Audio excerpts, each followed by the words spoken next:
Hello everyone. Today my topic is research in hospital pharmacy and also the pharmacy education. So this lecture I am giving you in both languages, English as well as in Urdu, because it's a request of our students. They want the lecture or my lecture in its own language also, that is Urdu or Hindi. So sorry for that. So to whom who do not understand this language, but time to time I just repeat, and I just also explained sometime in English also. So please just see the and read the PowerPoint presentation. It's in English compulsory, but sometime I just speak in Urdu for explanation of my Hamdard University students. Thank you.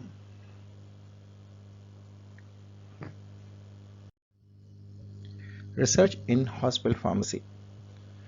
Research in hospital pharmacy का मतलब ये नहीं है कि वहाँ पे हम सारे काम छोड़ के सिर्फ रिसर्च पे ही लग जाएं। एक्चुअली पेशेंट को जब देख रहे होते हैं और पेशेंट की ट्रीटमेंट जब हम कर रहे होते हैं, उसमें हिस्सा ले रहे होते हैं और दिन ब दिन उसमें कुछ चेंजेस आती हैं, उसमें हम कुछ चीज़ें ऐड करते हैं, यही सब कुछ रिसर्च है। और यहाँ तक कि पेशेंट की केयर कर लें, तक केयर करने के बाद भी पेशेंट को एडवाइस करते रहें और नई नई चीज़ें जो हम रिसर्च हो रही है हमारी इस दुनिया में, हम इसको पेशेंट को एजुकेट करते रहते हैं। ना सिर्फ पेशेंट को एजुकेट करते हैं, बल्कि हम और भी जो मेडिकल स्टाफ होता है उसको भी हम टाइम टू टाइम एजुकेट करते हैं और उसको उनकी क्लासेस लेते हैं और कंटिन्यूइंग एजुकेशन का सिलसिला जारी रहता है।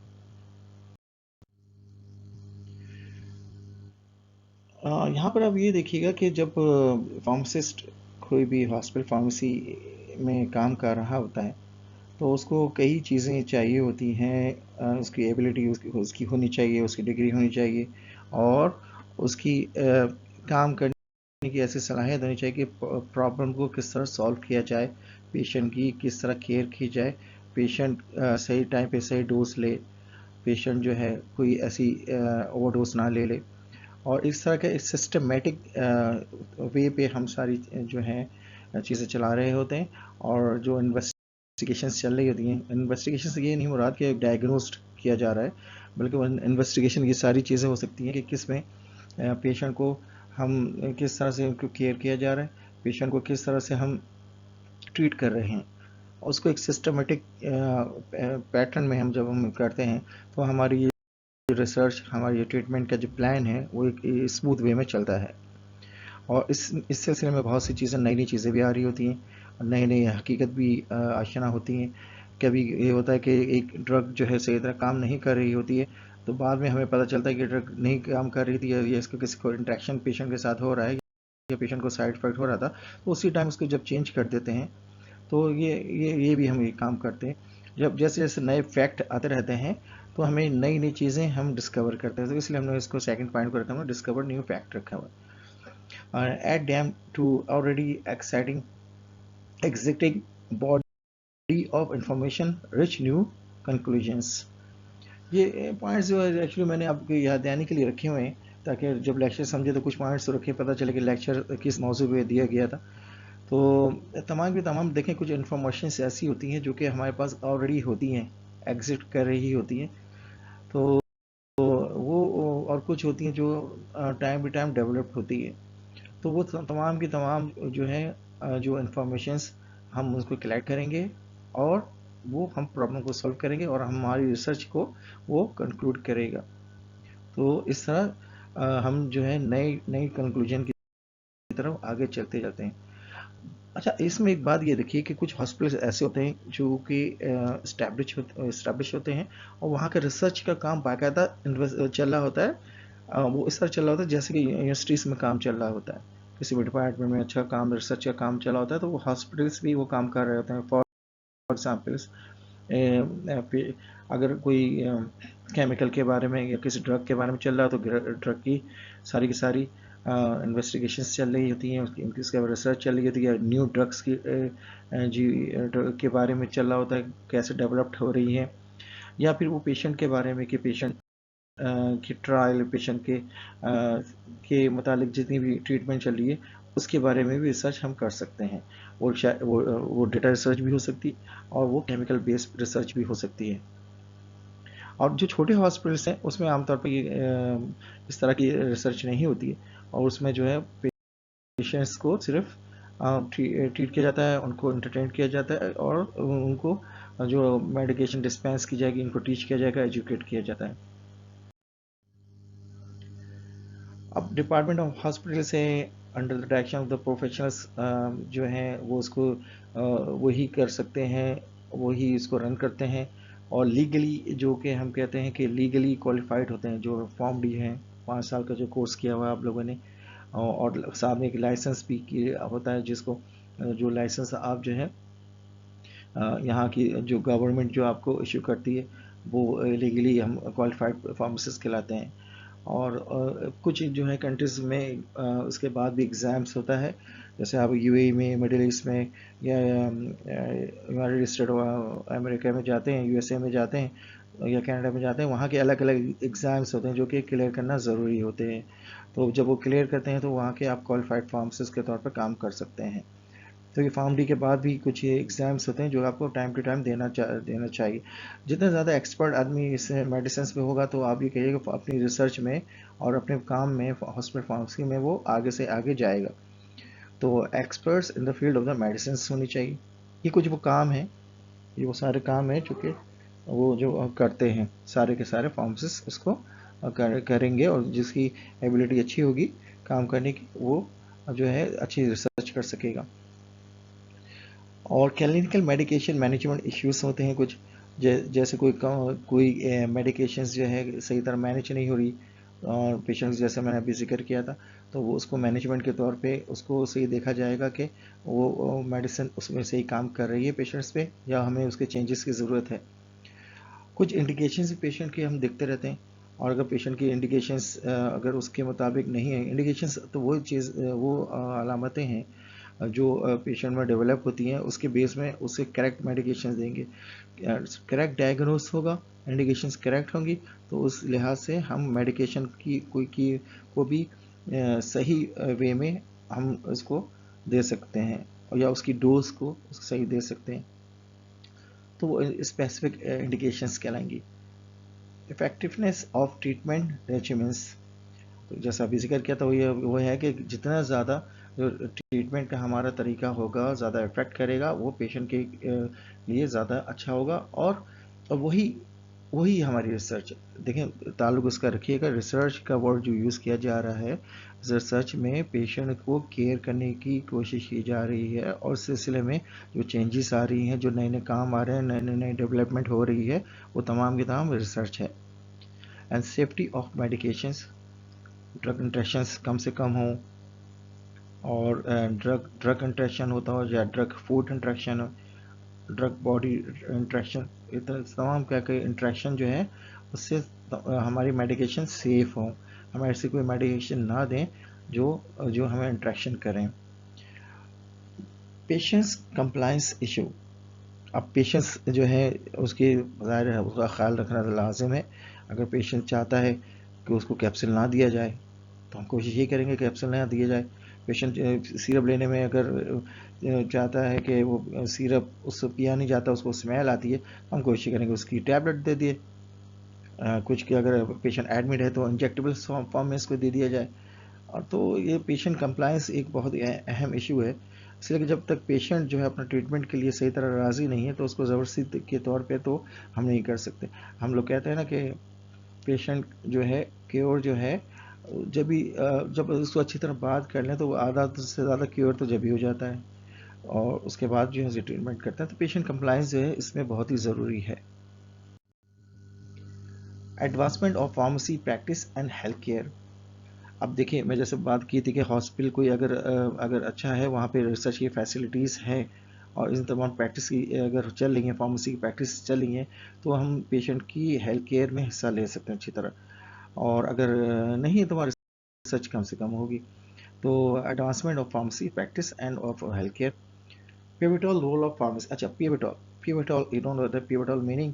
पिवटल एक तरह का ये है कि बहुत अहम रोल, अहम का मीनिंग जो उर्दू में ले तो वो फार्मासिस्ट का एक अहम रोल होना चाहिए रिसर्च में, कि वो जो है पेशेंट को किस तरह ट्रीट कर रहा है, उसको क्योर करने में कितनी मदद कर रहा है। तो पिवटल होना चाहिए, अहम किरदार होना चाहिए। या फिर इसका एक और वर्ड, हम दूसरा वर्ड अगर इंग्लिश में यूज़ करें, उसको कहते हैं game changer. Game changer means ये कि अभी पेशेंट आया था जब वो बीमार था, हमने ऐसा काम किया, इस तरह अपना रोल ऐसा अदा किया कि पेशेंट ठीक हो गया, पूरा पूरा यानी कि ख़राब से ठीक हो गया, आपने पूरा का पूरा चेंज कर दिया उसको। तो ये मकसद ही यही था पेशेंट का, कि पेशेंट यानी हॉस्पिटल आने का, कि उसको क्योर होना था। To generate new knowledge for improving the therapeutic use of the medicines and overall healthcare outcome। New knowledge, अब न्यू नॉलेज से मुराद है जैसे कि आजकल कोरोना का जो कोविड-19 चला है, तो कोविड-19 से हमें नॉलेज आप देखें कितनी जो है टाइम की टू टाइम डेवलप्ड हो रही है, और डेवलप के साथ साथ वहाँ पे नई नई चीज़ें आ रही हैं। कुछ ऐसी चीज़ें आ रही हैं कि वो नहीं सही नहीं भी हैं, कुछ हैं सही हैं। कुछ जो इम्यून सिस्टम को किस तरह इम्प्रूव करना चाहिए, क्या नहीं करना चाहिए, तो ये इस तरह जो नॉलेज है टाइम टू टाइम जो है हम जनरेट हो रही है हमारे पास। और ये तो चलो एक एग्ज़ाम भी थी, इसके साथ साथ और डिजीज़ भी हैं जिसमें टाइम टू टाइम चेंजेस हो रही हैं, मेडिकेशन बढ़ती जा रही हैं, डोजेस में चेंजेस आ रही हैं। ये तमाम के तमाम चेंजेस जो है वो जनरेट हो रहा है। इससे तमाम के फार्मासिस्ट को हमारे नॉलेज होनी चाहिए, इसके बारे में कंटिन्यूइंग एजुकेशन होनी चाहिए, और किस तरह ये हम थेरेपेटिक यूज़ को, मेडिसिन को इंक्रीज़ कर सकें, इम्प्रूव कर सकें, ताकि हेल्थ केयर सिस्टम हमारा बहुत अच्छा हो जाए। फिर इसके बाद हम जो है अपना हम फार्मासिस्ट का जो रोल होगा वो बैट रॉक की तरह होता है। बैट रॉक जो होता है कि चट्टान जैसा सख्त हो, और वो उसमें कायम रहे, और वो तमाम एविडेंस बेस पे वो अपनी फार्मेसी की प्रैक्टिस करें। ये नहीं कि कुछ करना है या ये करना है, नहीं, वो जिस लाइन में सेट किया गया उस लाइन में उसको सेट होना चाहिए। Pharmacists who possess the skills to conduct the research in critical because their roles in direct patient care and research in rapidly advancing। Pharmacist का रोल और होना चाहिए, इसके मैंने जैसे पहले से बताया था, स्किल्स इसकी होनी चाहिए, स्किल्स ज़्यादा अच्छी होंगी और तो वो उसकी नॉलेज अच्छी होगी, तो वो रिसर्च में पेशेंट की केयर में बहुत अच्छा हिस्सा ले सकेगा। Data about the ability of the competence of hospital-based pharmacists on practice-related research have not been widely documented। देखिए हमारे पास ज़ाहिर है कि पेशेंट्स के बारे में जब मालूमात होगी और उसकी डेटा ज़्यादा होगा, तो हम उसकी केयर आराम से कर सकेंगे। क्योर करने का क्या तरीका होता है? क्योर करने के लिए हमें डेटा की ज़रूरत पड़ेगी कि पेशेंट की क्या क्या जो है सिम्टम्स हैं, उसके क्या क्या इंडिकेशंस हैं, उसको क्या क्या चीज़ें दी जा रही हैं, वो क्या क्या चीज़ें कौन कौन सी मेडिकेशन दी जा रही हैं, किस किस चीज़ों से परहेज कराया जा रहा है। ये तमाम डेटा होगा तो वो हमारी रिसर्च में उसको हमारी हेल्प करेगा। डेटा के बगैर रिसर्च नामुमकिन होती है। डेटा है तो उसी बेस में हमारा रिसर्च आगे चलेगी। It is also hard to quantify the research productivity of hospital pharmacists and environments where data are generally limited। जैसे बात मैंने आपको पहले बताई थी कि हॉस्पिटल फार्मेसी में क्या होता है कि ये जो डेटा हमारे पास लिमिटेड होता है, और जब उतना डेटा नहीं होता जितना कि हमारी यूनिवर्सिटीज़ में और अदर रिसर्च के मकामात होते हैं वहाँ पे जो होता है, तो इस सिलसिले में रिसर्च के जो है ज़्यादा डेटा ज़्यादा होगा तो डेटा हमारी रिसर्च की क्वालिटी बहुत अच्छी होगी। और ये बात बताइए, it is also hard to quantify the research productivity of hospital pharmacist. तो ये वही बात एक दूसरे से रिलेटेड हो गई।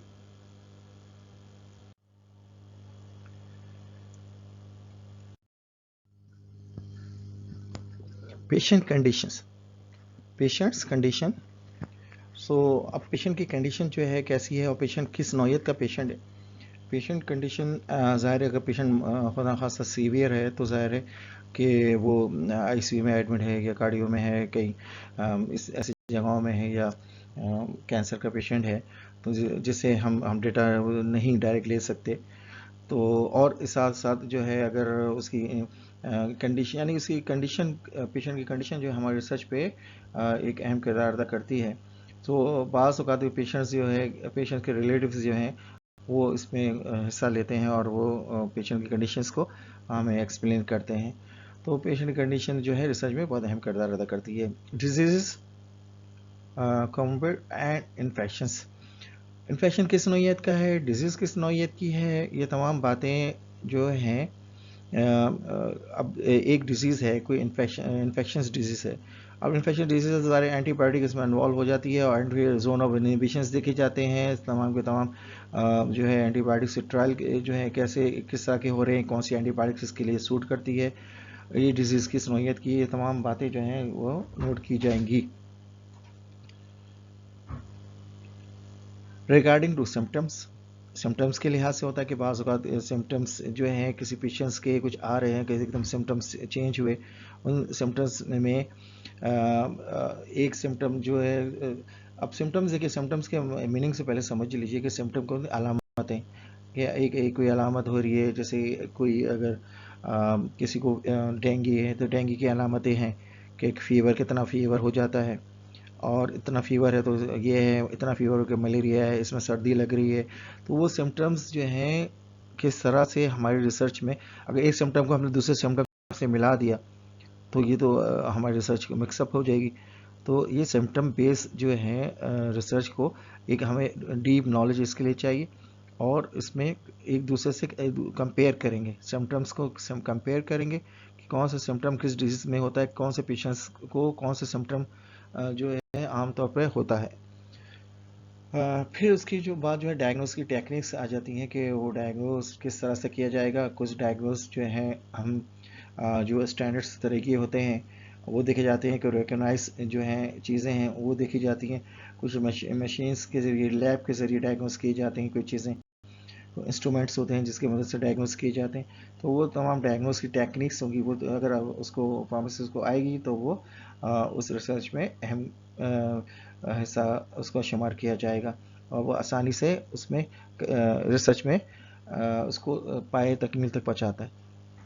फिर ज़ाहिर है ट्रीटमेंट के लिए मेडिकेशंस इसको जो दी जा रही हैं, मेडिकेशंस हैं, और जो है इवन के मेडिकेशन के अलावा भी कुछ ट्रीटमेंट के तरीके होते हैं, जो कि जैसे कि इंस्ट्रूमेंट्स के ज़रिए कोई ट्रीटमेंट दी जा रही है, जैसे फिजियोथेरेपिस्ट है तो वो उसको दे रहा होगा, कोई हीट के ज़रिए ट्रीटमेंट चल रहा है, कोई फूड के ज़रिए चल रहा है, कुछ बगैर मेडिकेशन के ट्रीटमेंट चल रहा है, कोई उसको स्टे कराई दे हॉस्पिटल में कि बस only just take paracetamol and then let's see what happen.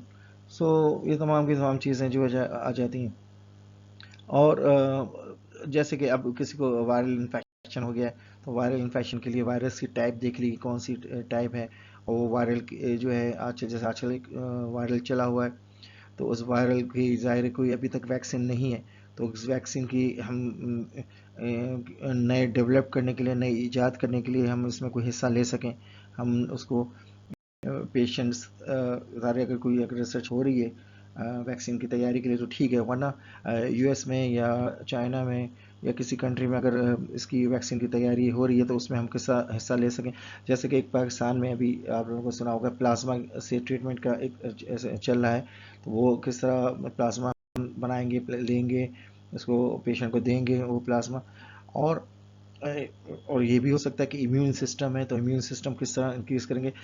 ये कोविड के बारे में इंशाल्लाह मैं एक लेक्चर जो है नेक्स्ट इसमें दूंगा, ताकि ज़ाहिर कोविड भी एक तरह की ऐसी रिसर्च है, इसमें रिसर्च तो चल ही रही है, और नई चीज़, नया वायरस है और ऐसा ख़तरनाक वायरस है, ज़ाहिर इस रिसर्च करने के लिए तो ज़ाहिर है इससे खौफ भी है कि चढ़ ना जाए। रिसर्च करने के दौरान जो है ये अक्सर डॉक्टर्स और रिसर्चर्स को लग भी रहा है, और एहतियाती तदाबीर के साथ किया जाए। तो इस पर मैं अलग एक लेक्चर इंशाल्लाह दूंगा, और जो कि मेरा इंटरनेशनल स्टूडेंट्स भी इसमें इन्वॉल्व होंगे, और वो कोशिश करूँगा कि इंग्लिश में ही होगा, और ट्रांसलेशन आप चाहे बाद में उर्दू में कर लीजिएगा इसका, या हिंदी में कर लीजिएगा।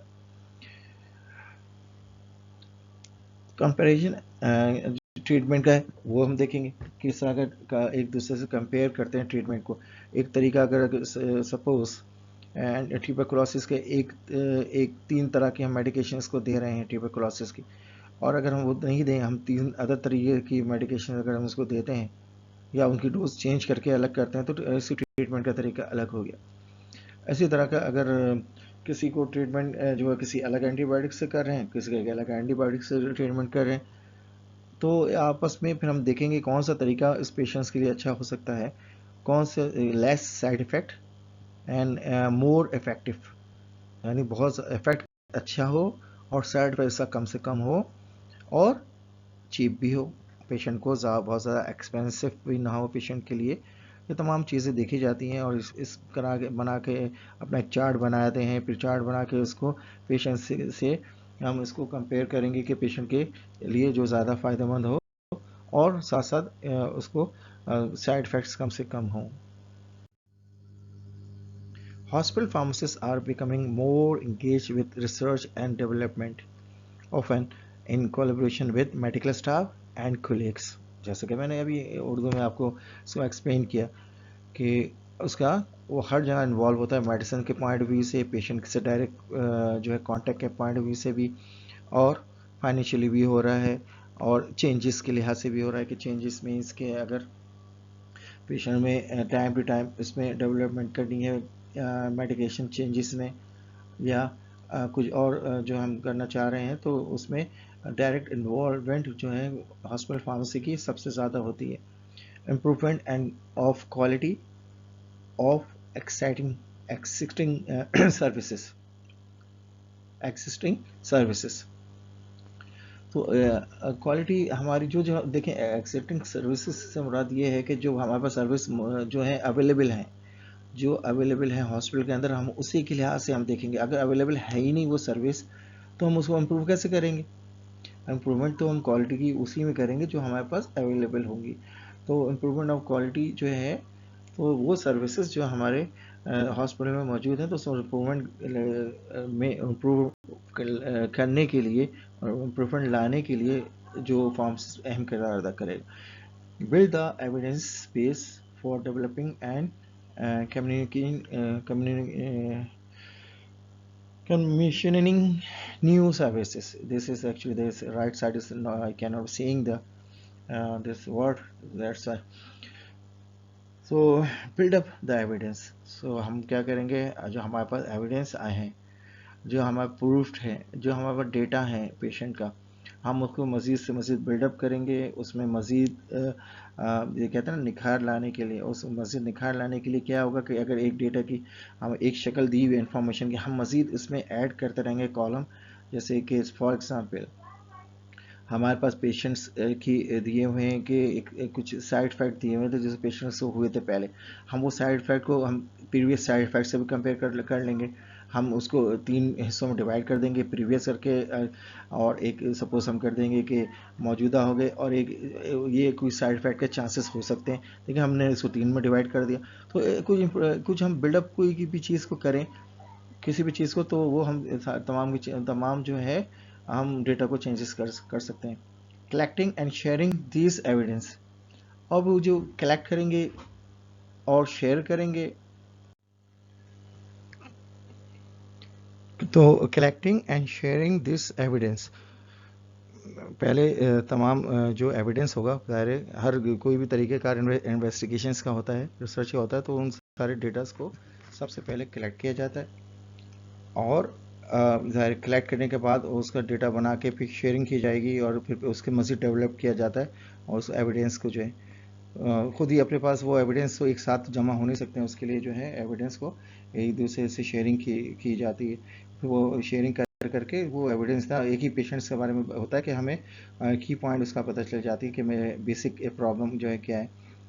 Hospital pharmacist in all setting are fully engage with research to improvement patients outcome. जी जो बात हमें बार बार कह रहा हूँ, वो पॉइंट मेन पॉइंट यही है सब।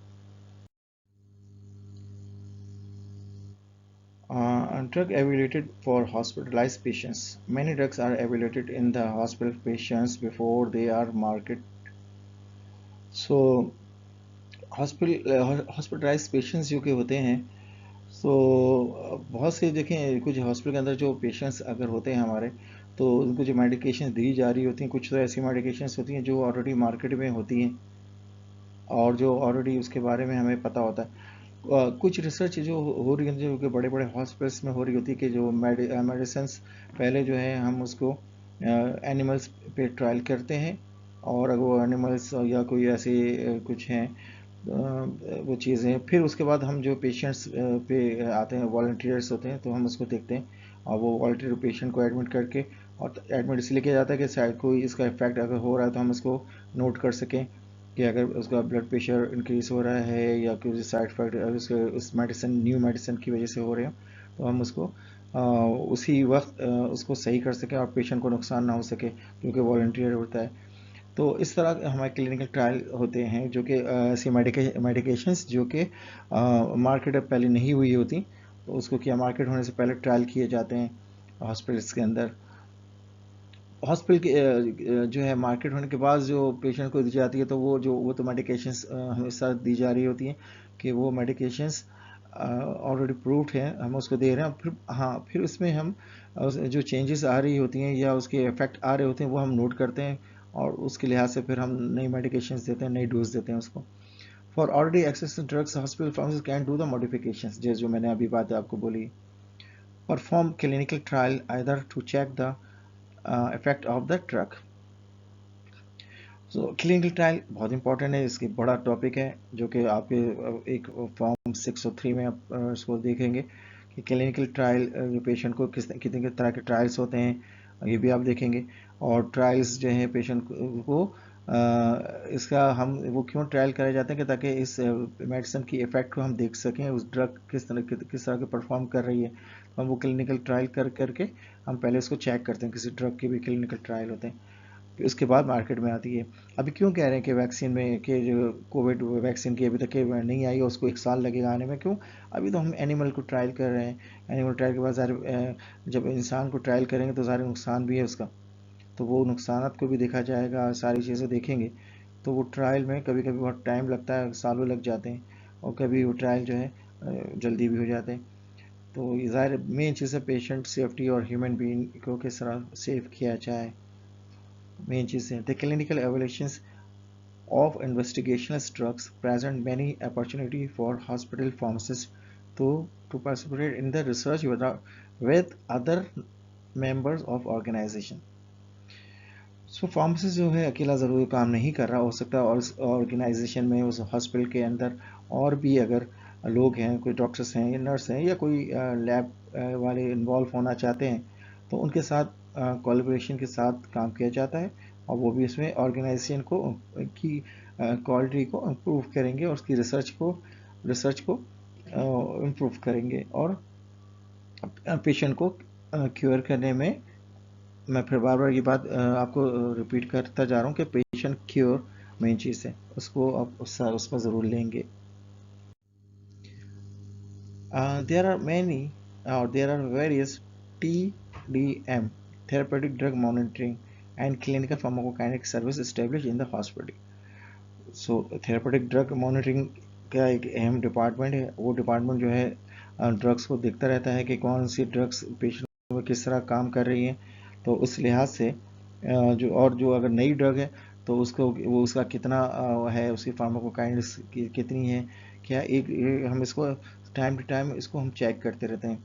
Pharmacist can do research studies about plasma, drug plasma की कंसनट्रेशन की बात की थी मैंने आपको, वो उसमें बहुत अहम किरदार है। और बायो अवेलेबिलिटी के बारे में अगर पता हो उसकी वो, और दूसरे और स्टडीज़ भी हैं, बहुत सारे स्टडीज़ में अगर वो स्टडीज़ अगर एक फार्मासिस्ट को करनी अच्छी तरह आती है, तो गो के ये काम लैब वाले कर रहे होते हैं, लेकिन उनकी रीडिंग्स और उनके जो और चीज़ें जो हैं वो फार्मासिस्ट अगर उसको समझता होगा, तो उसको सजेस्ट करने में और उसको मेडिसिन के आप कह लीजिए कि डोज की सेटिंग में जो है बहुत ही यानी आसानी होगी इसको डोज को सेट करने के लिए, अगर ये चीज़ें उनको आती होंगी, अगर एक हमारे फार्मासिस्ट को। Data which is obtained from a researcher involved in individualization of drug dosing in patient. सो अब ये देखिए, जो ड्रग, जो हम जिस ड्रग पे सपोज काम कर रहे हैं, वो ड्रग जो है वो उस पेशेंट को हम अगर देते हैं, तो उसके लिहाज से हम देखेंगे हर एक पेशेंट के लिए अलग अलग, उसके लिए हम करेंगे। एक पेशेंट को अगर हम एक मेडिसिन देते हैं, वो ही पे मेडिकेशन को हम दूसरी पेशेंट को देंगे तो उसको दूसरी नज़र से देखेंगे। और अगर हम दूसरे पेशेंट को कुछ और मेडिकेशन उसके साथ ऐड कर रहे हैं तो वो हम वो देखेंगे। तो सबको इंडिविजुअलाइज तौर पे हम इसका रिपोर्टिंग करेंगे। ये नहीं कि सारे पेशेंट्स के अगर एक मेडिकेशन दे रहे हैं तो सबको एक ही कैटेगरी में रखेंगे, नहीं, ऐसा नहीं है, उनको सबको अलग अलग तरीके से रखेंगे। तो उसके लिए हमें फार्माकोकाइनेटिक स्टडीज़ के लिए बहुत ज़रूरी है। कितनी इंपॉर्टेंस है ये आप देखिए। यहाँ इस चार्ट में आप देखिएगा कि मैं कुछ रोल ऑफ हॉस्पिटल फार्मासिस्ट दिए हुए, और दूसरी तरफ में उसकी इफेक्टिवनेस दी हुई है। क्या अगर रोल ऑफ फार्मासिस्ट मैंने कुछ बता दिया कि जैसे medication therapy of the patient, तो ज़ाहिर इससे क्या होगा, करेक्ट एडमिनिस्ट्रेशन होगी, डोजेज अच्छी जाएगी, रूट ऑफ इंश्योर्ड हो जाएगा किस रूट से हम इसको देना है इस मेडिकेशन को। Through knowledge of drug and their action, अगर नॉलेज होगी ड्रग की तो ज़ाहिर है उसका क्या होगा, right medication in right time, यानी सही मेडिकेशन देंगे। अगर नॉलेज होगी मेडिसिन की तो ज़ाहिर सही मेडिकेशन देंगे और सही टाइम पे देंगे, यानी कि एक अभी दे दिए, एक 10 दिन बाद दे दी, ये तो गलत हो गया ना। या अगर 8 घंटे से देनी थी, हम इसको दिन में 2 दफ़ा देने लग गए तो वो तो डोज मिस हो गई, तो वो सही काम नहीं करेगी। इसी तरह डिस्पेंसिंग एंड कंपाउंडिंग, पेशेंट को मेडिसिन डिस्पेंस की जाए, दी जाए, या कंपाउंड की जाए, बनाई दी जाए, तो ज़ाहिर अगर ये इसमें एक्सपर्ट होगा तो लेस चांसेस ऑफ एरर होंगे। Effectiveness, effective and economical medication system, यानी हम देखें, और वो क्या है, पेशेंट कंप्लाइंस, यानी पेशेंट वहाँ खुश होगा, पेशेंट के लिए वो अच्छा है कि ये जो मेडिकेशन उसको दी जा रही है एक तो सस्ती हो, इकोनॉमिकली हो, और साथ साथ इफेक्टिव हो, असर करती हो, यानी कि हम मेडिकेशन लेकर उसका कोई असर ही नहीं हो रहा, वो तो उल्टा नुकसान हो जाएगा उसको। तो इससे पेशेंट कंप्लाइंस हो में हमें मदद मिलेगी। And strict dispensing of control drugs, अच्छा कंट्रोल ड्रग कौन सी होती हैं, वो ड्रग्स जो कि आम हालत में, आम स्टोर्स में और आम प्रिस्क्रिप्शन में नहीं दी जा सकती, तो वो कंट्रोल मेडिकेशंस होती हैं। जैसे कुछ नारकोटिक हैं यहाँ पे। अच्छा, ये हर कंट्री के लिए डिफरेंस है। अब मैं सऊदीया में जहाँ काम करता था वहाँ वैलियम जो है, नींद की गोलियाँ भी हैं, वो कंट्रोल मेडिकेशंस में आती हैं। लेकिन यहाँ पे तो पाकिस्तान में और इंडिया में तो यहाँ पे कंट्रोल मेडिकेशन, ये जो है नींद की दवाएं जो सेडेटिव कहलाती हैं, ये तो आम स्टोर में भी अवेलेबल होती हैं। लेकिन तो इस लिहाज से कंट्रोल मेडिकेशन की लिस्ट अलग अलग हैं। तो बहरहाल जो कंट्रोल मेडिकेशंस होती हैं उसकी स्ट्रिक्ट डिस्पेंसिंग होनी चाहिए, और स्ट्रिक्ट डिस्पेंसिंग होगी तो हमारे पास रिस्क कम से कम हो जाएगा कि एब्यूज़ उसको ना कर सकें मेडिकेशंस को। यानी कि नींद की गोलियां खा के लोग जो है, कुछ लोग मर भी जाते हैं, कुछ लोग जो है नींद की गोलियां खा के बेहोश हो गए, कुछ लोग जो है इसका मिसयूज़ भी करते हैं, नशे के लिए करते हैं। तो ये तमाम के तमाम एब्यूज़ को ख़त्म करने के लिए इसमें स्ट्रिक्ट होना पड़ेगा। इसको स्ट्रिक्ट डिस्पेंसिंग करने पे कंट्रोल मेडिकेशंस की या कंट्रोल ड्रग की। Pharmacists work in collaboration with the nurses, technicians and physician in roll of the out research on the new drugs, जैसा कि मैं पहले बताया था, ये कोलेब्रेशन करेगा और तीनों चारों से के साथ करेगा ताकि रिसर्च जो होगी ड्रग की चल रही है या किसी पेशेंट की प्रोफाइल पे या किसी पे चल रही है तो वो ज़्यादा आसानी से हो सके। All biopharmaceutical aspects are analyzed by pharmacists on new compounds। ये जितने भी बायोफार्मास्यूटिकल्स एंड जितने भी एक्सपर्ट होंगे, वो तमाम के तमाम जो है फार्मासिस्ट ही इसको डील कर रहा होगा। और जो कंपाउंड्स में हो रहे होंगे, जो न्यू कंपाउंड्स, जो कि जैसे सपोज कोई न्यू कंपाउंड है, न्यू मेडिकेशंस है, अब ये वो देखिए कुछ ट्रायल्स कुछ ऐसे, फिर वही बात होगी, दो में आप इसको डिफ्रेंशिएट करिएगा। एक वो होते हैं पेशेंट्स जो कि वो मेडिकेशन यूज़ कराएंगे जो कि ऑलरेडी अप्रूव्ड होती हैं, और कुछ मेडिकेशन ऐसी यूज़ होती हैं, कुछ यानी उसकी ट्रायल के तौर पे मेडिकेशन फर्स्ट टाइम मार्केट में आने से पहले हम उसको पेशेंट पे ट्रायल करते हैं, तो कुछ ऐसे पेशेंट्स भी हैं। तो दोनों के दोनों को जो फार्मासिस्ट, दोनों तरीके को फार्मासिस्ट जो है जो उसको क्लोजली मॉनिटर करेगा। In vitro studies for evaluation of the bioavailability, half-life, efficacy, toxicity and interaction. लेकिन ये 4-5 चीज़ें हैं, बायोअवेलेबिलिटी है, हाफ लाइफ है मेडिसिन की, और जैसे हाफ लाइफ हो गया तो ज़ाहिर है फिर उसमें एक्सपायरी डेट भी होगी, वो सारी चीज़ें होंगी। एफिकेसी यानी कि किस तरह जो है मेडिकेशन इफ़ेक्ट करती है, उसकी जो इफेक्टिवनेस जो है वो ज़्यादा से ज़्यादा है, एफिकेसी ज़्यादा से ज़्यादा है, टॉक्सिसिटी कम से कम हो, टॉक्सिक जो ना कम हो, इफेक्ट ज़्यादा हो, एंड इंट्रैक्शंस यानी इंट्रैक्शन किसी मेडिसिन के साथ या किसी और के साथ उसका कम से कम हो। तो ये तमाम चीज़ों का ख्याल रखा जाएगा। The prescribing, dispensing, administering and injection of drug. देखें ये फार्मासिस्ट का वैसे यहाँ पे जो हमारे साउथ एशिया और जो कुछ कंट्रीज है मिडिल ईस्ट में, इसमें प्रिस्क्राइबिंग तो फार्मासिस्ट नहीं करता, लेकिन यूएस, कनाडा और कुछ और कंट्रीज में प्रिस्क्राइब भी मेडिकेशन जो है फार्मासिस्ट करता है। सिर्फ डायग्नोज जो है वो डॉक्टर्स करके देते हैं, फिर जो है प्रिस्क्राइब या कौन सा मेडिकेशन उसको देनी चाहिए वो फार्मासिस्ट करता है जो प्रिस्क्राइब। एंड डिस्पेंसिंग यानी इन पेशेंट है चाहे आउट पेशेंट है, वो पेशेंट को दिया जाएगी मेडिकेशन, और किस तरह उसको एडमिनिस्ट्रेशन दी जाए की जाएगी, इंजेक्ट किया जाएगी उस ड्रग को, ये सारे के सारे जो है फार्मासिस्ट उसको बताएगा, वो पेशेंट चाहे वो एडमिट हो रिसर्च के पॉइंट ऑफ व्यू से, चाहे पेशेंट कोई ट्रीटमेंट के लिए आया हो। Rule of the hospital pharmacist in drug utilization review, drug utilization review DUR।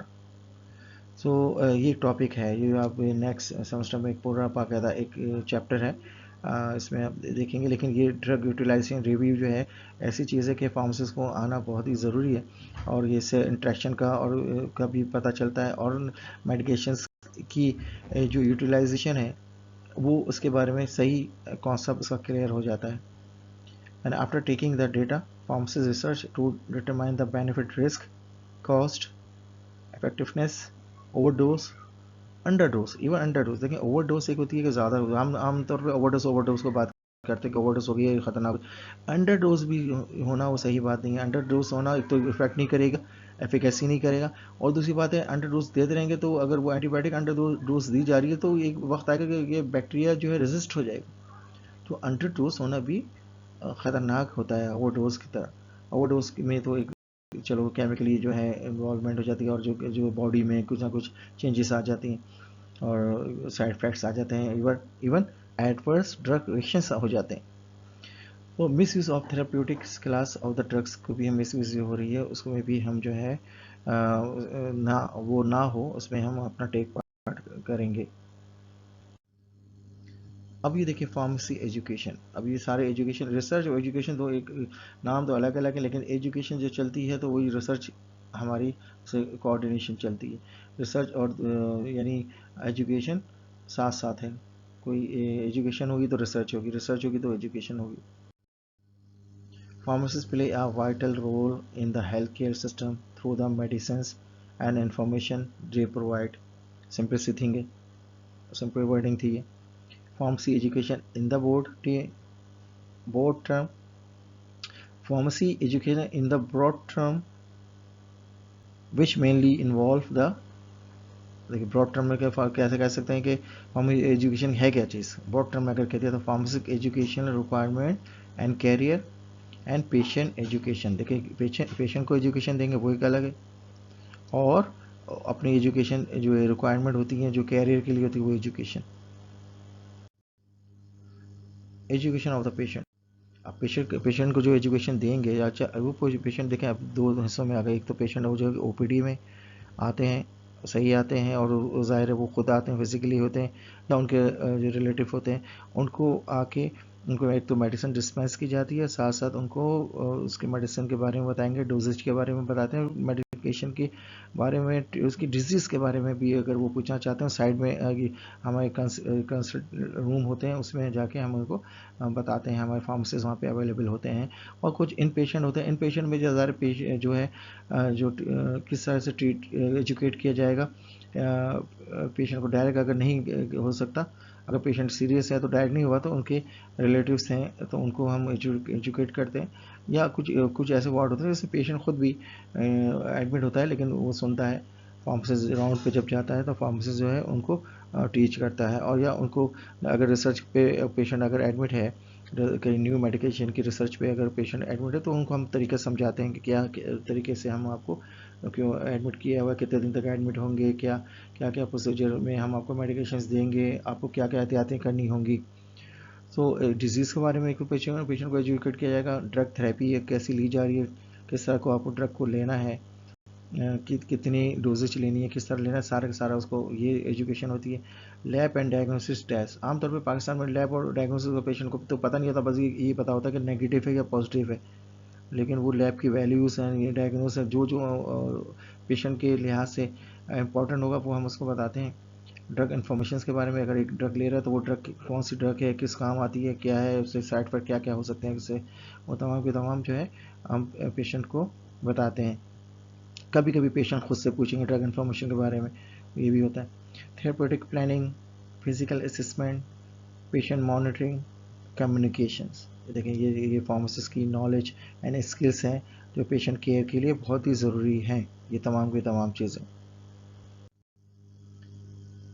Pharmacist role, जैसे टाइम बिगिनिंग से मैं रोल के बारे में बता रहा हूँ, लेकिन कुछ पॉइंट यहाँ पे बता दिए कि verification of the patients, understanding knowledge and skills, patient की वेरिफिकेशन कर ली कि पेशेंट जो है क्या क्या है, वो क्या क्या समझता है, इसके नॉलेज हमारी कितनी है तो उसको हम किस तरह उसको प्रोवाइड कर सकते हैं, और स्किल है तो क्या क्या चीज़ें उसको दे सकते हैं। Motivate the patients to learn about their treatment, ये पेशेंट की एजुकेशन है। पेशेंट को कैसा एजुकेट करेंगे कि पेशेंट को सिर्फ यही नहीं कि बस दवा खा लो ख़त्म होगा, उसको ये करेंगे कि दवा तुम्हारे लिए देखो कितना फ़ायदा है, दवा लोगे तो इतना फ़ायदा होगा, और उसको मोटिवेट करना है। मोटिवेट करेंगे, मैंने बताया पहले भी कि आधा जो है क्योर जब भी हो जाता है जब हम उसको अच्छी तरह बात करते हैं पेशेंट से, उसको मोटिवेट करेंगे, और फिर जब मेडिकेशन देने लगेंगे तो ज़ाहिर है पेशेंट कंप्लाइंस भी के जो ताल्लुक से भी वो आसानी होगी हमें, और ट्रीटमेंट में बहुत ही अच्छा प्लान बना सकेंगे।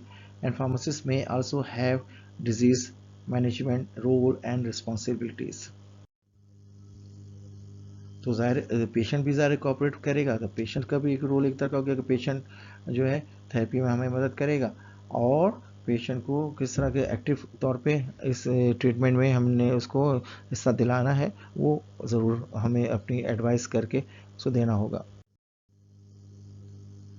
अब पेशेंट एजुकेशन के कुछ स्टेप्स बता दिए कि basic step in the patient education क्या क्या हो सकते हैं, कि भाई establish caring relationship with the patients, assessment the patients knowledge about his and her health problems and medication, यानी पेशेंट को जो मैंने बताया जैसे पेशेंट्स को की नॉलेज को देंगे हम कि इसको प्रॉब्लम को किस तरह हम उसको सॉल्व करने की कोशिश कर रहे हैं, उसको जो डिजीज़ को क्योर करने की कोशिश कर रहे हैं मेडिकेशन दे के। And provide information to fill patients gaps in knowledge and understanding, तो इन्फॉर्मेशन देनी है उसको ताकि वो गैप ख़त्म हो जाए नॉलेज का, और अंडरस्टैंडिंग दोनों डेवलप्ड हो जाए, और पेशेंट जो मेडिकेशन को और ट्रीटमेंट को प्लान को एक्सेप्ट कर ले। Verify patients knowledge and understanding और मेडिकेशन यूज़, अब पेशेंट जो है पेशेंट क्या क्या समझ रहा है उसके बारे में उसका डिस्कस करना है उससे, अगर पेशेंट क्या समझ रहा है उसमें क्या गलत उसकी सोच थी, क्या उसको हमने उसको सही करना है, और अगर सही करके उसको देना है, बताना है कि भाई ये तुम ये डिजीज़ के बारे में ऐसा समझिए, ऐसा नहीं है, ये डिजीज़ तो बहुत ही इस तरह की हो जाएगी, तो 5 दिन तुम लोगे तो तुम क्योर हो जाओगे, तुम्हारी डिजीज़ चली जाएगी, और कोई उससे डरने की बात नहीं है। तो इस तरह जो है अंडरस्टैंडिंग करके मेडिकेशन यूज़ हमने करानी है, पेशेंट की नॉलेज को हमने वेरीफाई करना है किस तरह के हमने वो जो पेशेंट की नॉलेज है वो सही भी है कि नहीं। Education about the medication of the patient, importance of medication for improve outcome, how when they to take the medication, how long, what to expect and what to monitor। देखिए importance of medication for improve outcome, medication के इसके बारे में बताया भाई, ये जो आप बात बताई कि मेडिकेशन की क्या इंपॉर्टेंस है उसके क्योर होने के लिए, ये पेशेंट के जहन में डाल देनी है बात, और किस तरह उसको लेना है, कितनी देर तक लेना है, और इसको किस तरह आपने मॉनिटर करना है, उसको किस तरह हमें एक्सप्लेन करना है, ये सारी बातें इसमें आ जाएंगी। अवॉइड करना है हमें of medication that may interact with each other, यानी ड्रग ड्रग इंट्रैक्शन ना हो, देख लेंगे ऐसी मेडिकेशन देना है कि ड्रग ड्रग इंट्रैक्शन ना हो। पोटेंशियल फूड सप्लीमेंट इंट्रैक्शन, यानी ड्रग फूड इंट्रैक्शन भी ना हो। यूज ऑफ सिंगल फार्मेसी, अब कोशिश करेंगे ऐसी मेडिकेशन लें, अगर किसी एक डिजीज़ है तो एक ही मेडिकेशन से उसको सही हो जाए, तो वो ज़्यादा बेहतर होता है सिंगल फार्मेसी की। और अगर मल्टी ड्रग्स जो थेरेपी दे रहे हैं तो फिर उसमें इंट्रैक्शन का ख़ास ख्याल रखा जाएगा। डॉक्यूमेंटेशन देखें बहुत ज़रूरी चीज़ है। जो जो पेशेंट के हम मेडिकेशन दे रहे हैं, सारी चीज़ें हम उसको जो हिस्ट्री इसकी लिख रहे हैं, जो प्रोफाइल बनी, जो कहते हैं ना पेशेंट प्रोफाइल जो बन रही है, तो वो बहुत ज़रूरी है। अब ज़ाहिर है कि हर चीज़ तो हर वक्त याद नहीं रहती, कभी 2 दिन बाद 3 दिन बाद दोबारा उसका चेकअप होता है, तो फिर आना इसका रिव्यू की जाती है इस फाइल को। अच्छा, ये फाइल हमारे पास फिज़िकली हार्ड कॉपी में भी होती है, और साथ साथ ये कंप्यूटराइज भी होती है, इसको सॉफ्ट कॉपी में भी हम इसको चेंज करते हैं, और उसका रिकॉर्ड सारा का सारा हमारे पास अवेलेबल होता है। और इसके पेशेंट की नीड के मुताबिक और डिज़ीज़ के मुताबिक है सके, यानी किस डिज़ीज़ के मुताबिक ज़ाहिर है फाइल जो डॉक्यूमेंटेशन अलग होती है, किसी अलग डिज़ीज़ से तो डॉक्यूमेंटेशन जो है अलग होगी। तो ये बहुत नीड है फॉर एजुकेशन के लिए, डॉक्यूमेंटेशन बहुत ही कंपलसरी है। डॉक्यूमेंटेशन में ऑब्जेक्टिव ऑफ डॉक्यूमेंटेशन क्या हो सकते हैं भाई? देखिए, जो मैंने अभी बात बताई, the information the record which have to be noted और सेव, नोटेड सेव भी होगा, लिखा हुआ लिखी हुई फॉर्म में है, और सेव भी हो, और सेव हमारे कंप्यूटर में भी हो सकते हैं, जो कि सॉफ्ट कॉपी में, या हार्ड कॉपी की फाइल की सूरत में भी हो सकता है। इसमें तमाम के तमाम पेशेंट की इन्फॉर्मेशन होगी, जिसमें कि एज है, नेम है, और उसकी फैमिली के बारे में है, उसकी जो मेडिकेशन ली है उसकी, पेशेंट की हिस्ट्री होगी, पास हिस्ट्री होगी, और कोई डिजीज़ है, क्या क्या डिजीज़ पहले हो चुकी हैं, क्या नहीं हो चुकी हैं, कौन सी मेडिकेशन पहले लेता था, अभी ले रहा है, उसको क्या क्या चीज़ें डायग्नोस हुई हैं, कौन कौन सी डिजीज डायग्नोस हुई थी, उनको ट्रीटमेंट कैसा कैसा चला था, उसकी हिस्ट्री देख ली पूरी। और ये तमाम का टाइम एंड कॉस्ट कितनी थी उसकी, क्या थी, ये तमाम के तमाम डॉक्यूमेंटेड होता है। ये तो लेक्चर मेरा कंप्लीट हुआ। ये थोड़ा सा लेक्चर ज़रा बेस बनाने की कोशिश की गई है, और आप लोग की बहुत ही इसरार पे ये मैंने आपकी लैंग्वेज पे उर्दू में ही इसको दिया, ताकि आपको बेस समझ लें कि रिसर्च जो है हॉस्पिटल के अंदर हो रही है, वो जो रिसर्च है दो किस्म की हो रही है। एक तो रिसर्च वो हो रही है ऐसी मेडिकेशंस की हो रही है जो कि नई डेवलप हो रही हैं, और वो पेशेंट को ट्रायल के बेस पे हमने पेशेंट ट्रायल कराए जाते हैं, तो वो पेशेंट एडमिट होता है। कुछ पेशेंट जो जेन्युइन पेशेंट होते हैं, जिनको ट्रीटमेंट दी जा रही है, जो कि डिजीज़ होती है उनको ऑलरेडी, उस डिजीज़ को क्योर करने के लिए हम उसकी जो है रिसर्च कर रहे हैं। तो बहुत बहुत शुक्रिया, thank you very much with us, और इंशाल्लाह my next lecture is also about the research, और रिसर्च ऐसी रिसर्च जो कि अब हमने करनी है नए दौर के मुताबिक, और जो कोविड में हमें कैसे होना चाहिए, इस कोरोना वायरस से हमें हमारी नॉलेज, हम पेशेंट्स को किस तरह अपनी नॉलेज को ट्रांसफ़र करें, या मैं नेक्स्ट लेक्चर में इंशाल्लाह बताऊंगा। Thank you very much.